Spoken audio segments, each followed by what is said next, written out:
영상 잘 만나봤는데요. 산란음 캠페인에 참여하시면서 가장 기억에 남는 순간이 혹시 있으셨나요? 네, 체중 감량하신 분들은 이제 자기 감량 키로에 대해서 성금을 내주셨고요. 또 감량을 하지 못하신 분들은 아, 내가 자기 관리를 못했구나, 자기 반성 차원에서 또 해주셨고, 또 주위에서 지켜보시는 분들도 또 격려금으로 해가지고 지원을 해주셨는데, 그게 참 따뜻한 그런 행사였습니다. 저희 같은 경우는 그 프로그램을 할 때 매번 5분 특강을 했어요. 그러니까 왜 운동을 해야 되는지, 그 다음에 어떻게 하면 체중이 빠지는지, 왜 걸어야 되는지, 뭐 이런 것들에 대해서 한 22번 정도 매 5분 특강을 해줬는데요. 많이 하셨네요. 네. 그때 첫 시간에 제가 그런 얘기를 했습니다. 드디어 여러분들의 뱃살이 누군가를 위해서 써야 할 타이밍이 왔다. 우와. 포기하지 마시고, 포기하지 마시고 완주하십시오. 근데 25번 중에 23번이 완주를 했습니다. 네. 그리고 이제 수료식이 끝났는데 한 분 중에 저한테 편지를 써서 주셨어요. 네. 그 감동적인 편지였는데 제가 조금 소개를 드리면 이렇게 되어 있어요. 나누어지지 않는 모든 것은 잃어버리는 것이다. 잃어버린 나눔을 다시 일깨워 주셔서 너무 고맙습니다. 그래서 이런 감동적인 편지를 받았어요. 살 빼면서 엄청 감동한 여러 가지 사건들이. 네. 그리고 이제 그분들하고 같이 체중 감량 기탁금을 가지고 청장님실에 간 거죠. 그래서 청장님실에서 티타임도 가지고 그런 소통의 시간을 가졌어요. 그러니까 결과적으로 뱃살이 기부가 되고 기부가 소통의 시간을 갖고 이 모든 시간이 아주 기억에 남고 행복한 그런 시간이었습니다. 두 분 말씀 정말 잘 들었습니다. 앞으로 국민건강보험공단과 동구보건소 참가자분들 그리고 시민분들의 다이어트 도전 고군분투기 정말 기대해 보겠습니다. 사례를 빛내주셔서 감사합니다. 감사합니다. 네, 여러분은 지금 고품격 다이어트 방송 다이어트미 시즌3와 함께하고 계십니다. 저희가 오늘 주제를 다이어트 시작이 반으로 정했잖아요. 이게 느낌표가 아니고 물음표 시작이 반? 이렇게 물어봤잖아요. 요거에 주목을 한번 해봐야 될 것 같은데요. 네, 맞습니다. 물음표가 느낌표가 될 수 있도록 다이어트를 시작하는 분들에게 조언이 될 수 있는 팁을 하나 말씀해 주세요. 아니 저희 병원에 이제 다이어트 환자분들이 많이 오셔서 다이어트 시작하는데 저 도대체 어떻게 하면 최대한 빨리 뺄 수 있을까요? 이런 질문을 사실 많이 하시는데 왕도는 없습니다, 여러분. 이렇게 쉽게 하시려고 하지 마시고요. 역시 기본이 최고인데 적게 드시고 많이 움직이고 하는 이 기본에 충실하셔야지 다이어트 시작하면서 또 질리지 않고 그만두지 않고 잘 지속해서 이어나가실 수 있으니까 요거 잘 지켜주시기 바래요. 네, 또 한 가지 팁을 드리자면 처음에 시작할 때 너무 무리한 계획 세우지 말라는 말씀을 드리고 싶어요. 그래서 처음에는 막 이것도 해야지 저것도 해야지 막 계획을 세우다가 작심삼일 되는 경우가 많잖아요. 근데 실질적으로 내가 갖고 있는 살찌는 습관 중에서 한 가지씩 좀 버려나가고 한 가지씩 좀 횟수를 줄여나가는 것만으로도 체중이 줄거든요. 그러면 줄어져서 나가는 체중을 보다 보면 또 자신감이 생기고 재미가 생겨서 또 다른 걸 뭘 해볼까라는 궁리를 하게 되기 때문에 무리한 계획 세우지 말자라고 말씀드리고 싶습니다. 이렇게 유익한 팁 저희가 전해드렸으니까 오늘 방송 이후로 우리 여러분들도 꼭 실천 한번 해보시기 바랍니다. 네, 그런데 제가 오늘 듣기로는 시즌3 첫 회인 만큼 두 원장님께서 뭔가를 준비하셨다고 들었는데 맞나요? 네. 다이어트와 관련된 미니 주제를 가지고 즐겁게 얘기를 나눠보는 시간 가져보려고 합니다. 가벼운 이야기들 속에서 정말 유용하고 야무진 팁들이 있으니까 놓치지 말고 함께 해주세요.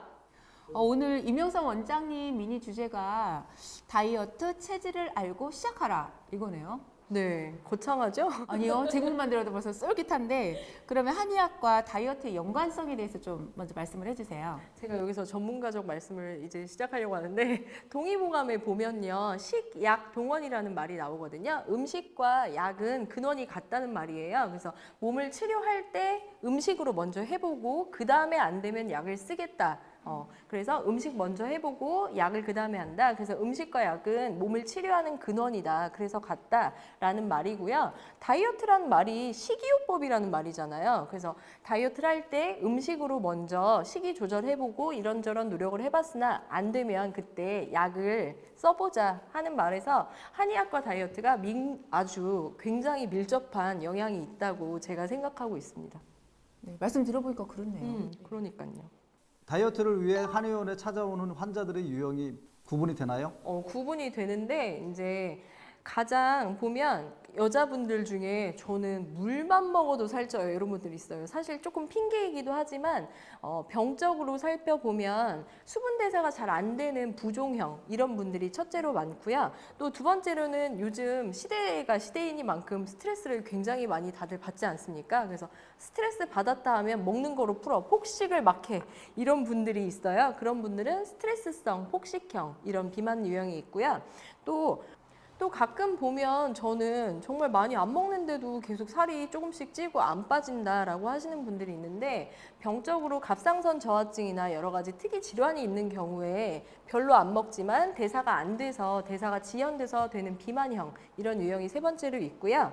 그리고 또 그런 분들이 있어요. 먹어도 나는 밥 3그릇쯤 먹어야지 배가 좀 이렇게 차서 포만감이 그때쯤 와. 난 3그릇, 4그릇 먹어야 돼. 이런 분들인데 이런 분들은 습관적으로 과식을 많이 해서 위장이 확장된 습관성 확장형 비만이라고 볼 수 있고 가끔 또 어떤 분들이 있냐면 저는 아침, 점심은 정말 안 먹고요.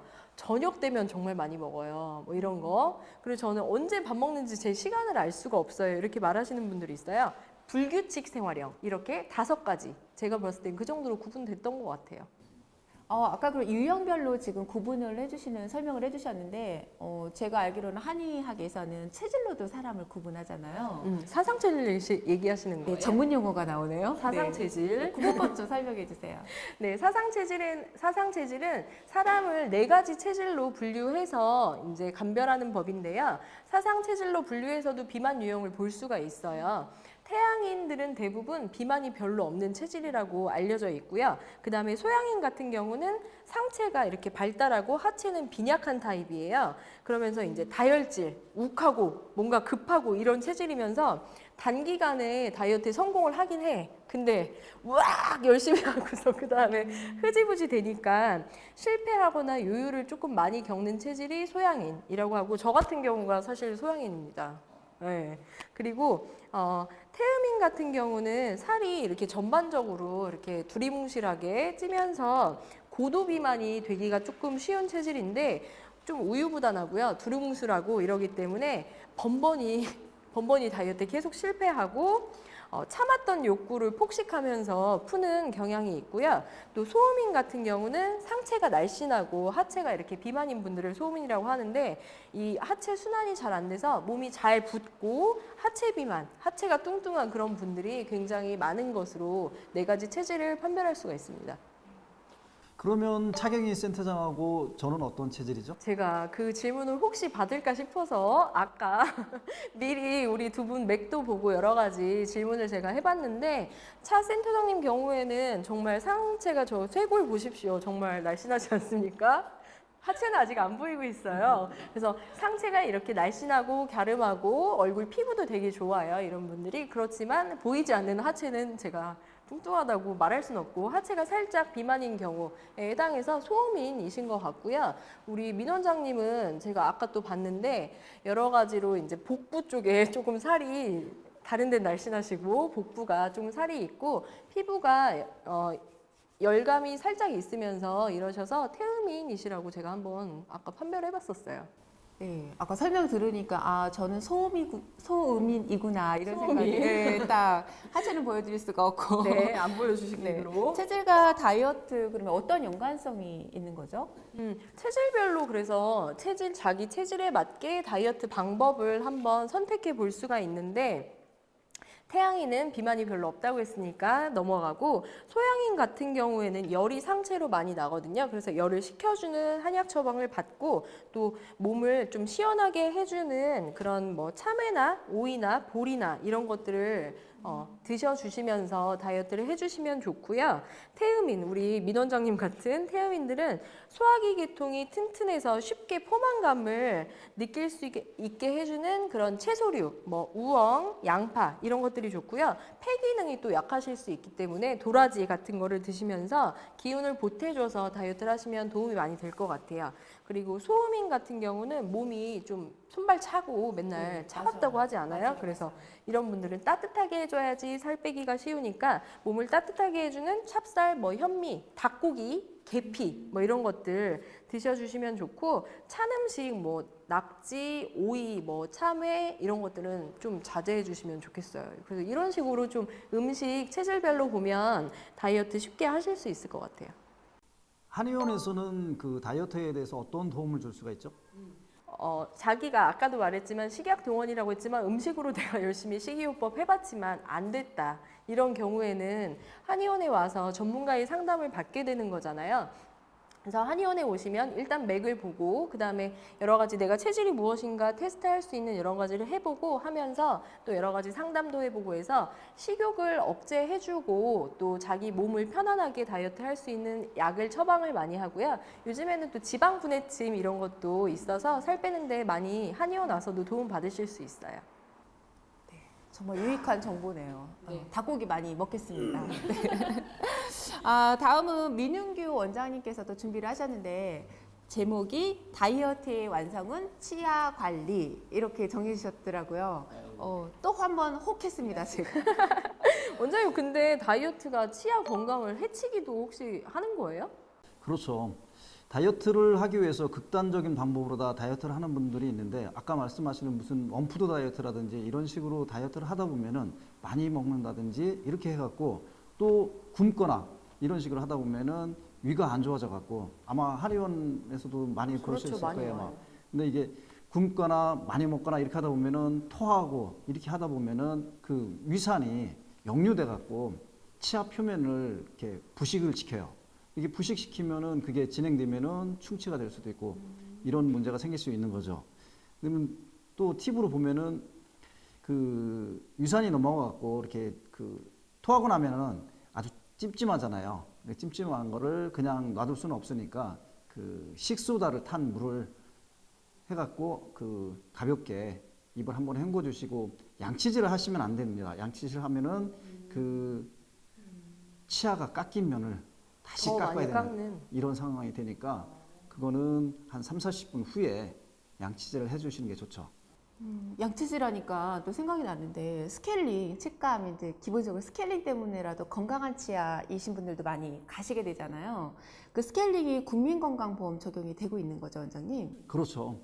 그 만 20세 이상인 분들은 그 1년에 한 번 그 건강보험 적용이 돼갖고 스케일링을 할 수가 있어요. 또 치석 제거만 하더라도 만족하게 잇몸 질환 치료를 할 수 있는 사람이 있는가 하면은 치석이 잇몸 속에 깊이 있어갖고 그 치주 수술까지 해야 되는 사람도 있어요. 그 치석이 심하다든지 그래갖고 그 잇몸이 붓거나 피가 나는 경우에 이게 더 심해지면은 밥을 먹는데 그 아파서 씹을 수가 없거나 심하면은 이가 흔들려 가지고 이를 빼야 되는 경우가 생길 수 있거든요. 이를 빼게 되면은 우리가 할 수 있는 방법이 뭐 이를 해내는다든지 보철을 한다든지 아니면은 임플란트 또는 그 틀니 이런 걸 해야 되죠. 역시 다이어트 해서 잘 먹으려면 치아가 정말 중요한 것 같아요, 진짜. 원장님 그러면 스케일링만 국민건강보험 적용 혜택이 있는 거예요? 아니면 다른 것도 있는 거예요? 아니요. 처음에는 그 스케일링만 국민건강보험 혜택을 주었었는데 요즘에는 그 만 65세 이상 어른들한테 그 임플란트 2개, 그건 평생 2개고요. 평생 2개, 2개. 그다음에 그 틀니는 그 7년에 한 번 정도 해갖고 또 적용을 받으실 수가 있어요. 이건 제가 개인적으로 좀 궁금했었던 부분인데요. 치아가 부실한 사람은 살이 찔까요? 빠질까요? 그게 그 젊은 사람들은 치아가 부실하면은 먹는 게 좋지 않은 음식, 예를 들어서 뭐 정크푸드라든지 아니면은 국수나 아니면 쌀밥, 빵 이런 종류를 먹다 보니까 그거를 또 천천히 먹는 게 아니라 아주 빠른 시간 내에 막 먹게 되다 삼켜. 보니까 이러다 보니까 이런 사람들은 오히려 그 포만감을 느끼는 게 아주 늦게 되다 보니까 살이 많이 찌는 것 같아요. 그리고 나이 드신 분들은 살이 빠지죠. 식사를 못 하시니까. 그 연령이 있으신 분들 치아 안 좋으면 병원 저희도 보면요 소화 안 돼서 오시는 분들 되게 많아요. 그러니까 잘 못 먹어요 보시면. 그러시겠네요. 체할까봐도 못 체할까봐도 드시고 잘 못 드시고. 또 이가 부실하면 오히려 살이 빠질 줄 알았는데 좀 젊은 쉽게 사람들은 또, 편한 부드러운 음식을 먹다 보니까 또 살이 더 찔 수도 있다라는 말씀을 해주시는 거잖아요. 예. 그렇군요. 듣는 분들 모두 유익한 시간이었을 것 같아요. 예, 미니 토크 마무리하면서 한 말씀씩 더 해주시죠. 네, 저는 오늘 체질과 다이어트에 대해서 이야기해봤는데요. 여러분 음식이 약입니다. 음식으로 먼저 열심히 다이어트 해보시기 바랍니다. 네, 다이어트도 어차피 먹자고 하는 일입니다. 치아가 건강해야 먹는 것도 잘 먹을 수가 있으니까요. 치아 관리를 잘 해주시기 바랍니다.